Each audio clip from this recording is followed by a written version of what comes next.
Perfect parenting. Communication is connection.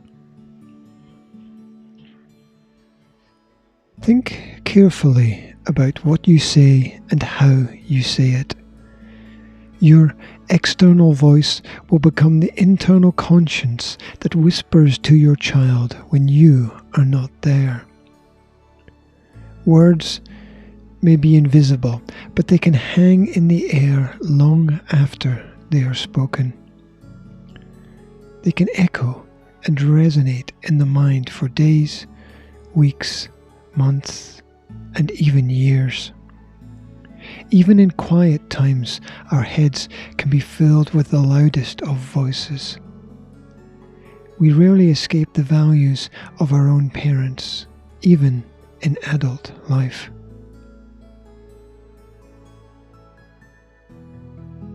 Words can work wonders. The positive support of parents, colleagues, and friends is invaluable as we travel through life. Life is a collective effort. Few things, if any, are ever built by one person alone.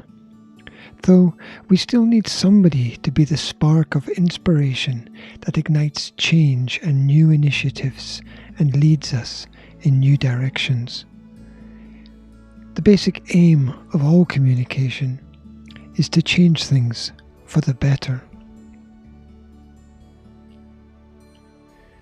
Understanding the effect of words and actions takes time.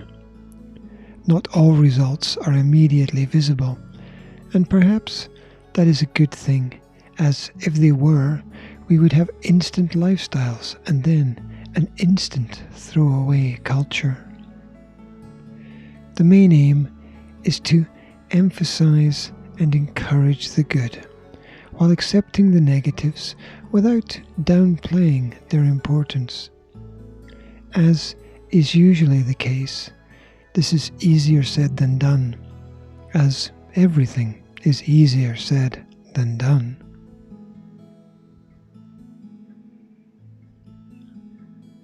Always be honest, direct, and polite with your children. All three of these will save you time. Honesty requires no explanation. Direct should always be pertinent. And doors are always open in life for those who have manners and are able to wait their turn. It is also vital to find the right place and the right time to connect. Children will remember where and when, just as much as the how and why.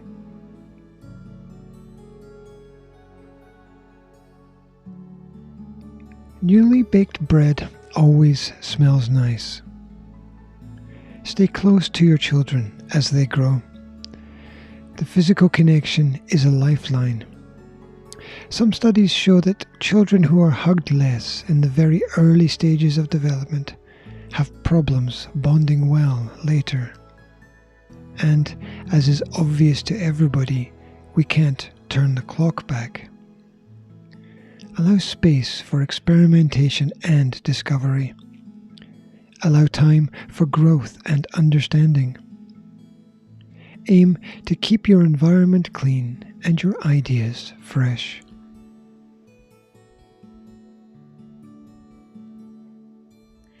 It is not just important to embrace the conversation, but also each other. You can't be social at a distance. Physical contact is the basis of human trust. Proximity is vital to our understanding of who we are and where we fit in. Essential human interaction is always biological. This means that we transfer not just ideas, but information that affects all of the senses. Real communication is holistic in the sense that it involves sight, touch, smell, sound, and taste.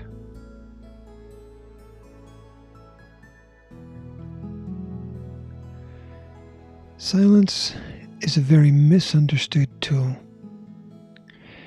as much as communicated through disengagement as engagement. It can also mean that you are listening and contemplating, although it is a mistake to assume that others are doing the same things that you do for the same reasons. There are few better pieces of advice than trust but verify, and always paddle your own canoe.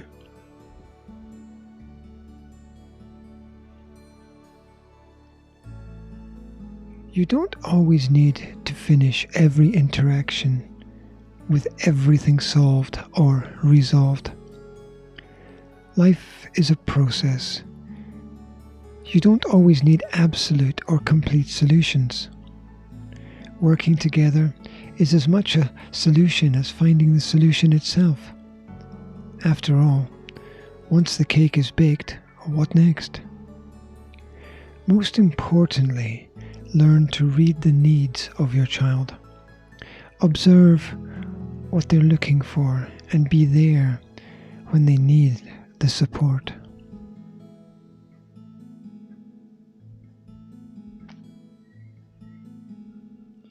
Connection is a two-way street, and it's what you know that takes you where you go.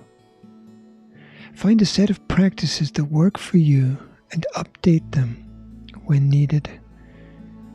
Seek to display a calm yet authoritative body language. Engage regularly in the skill of listening and self-assessment. Use open questions to encourage more than yes-no answers. Know that it doesn't hurt to ask for permission before giving feedback to older children. And sometimes it's best to finish a difficult conversation by offering to follow up later. Thank you for listening.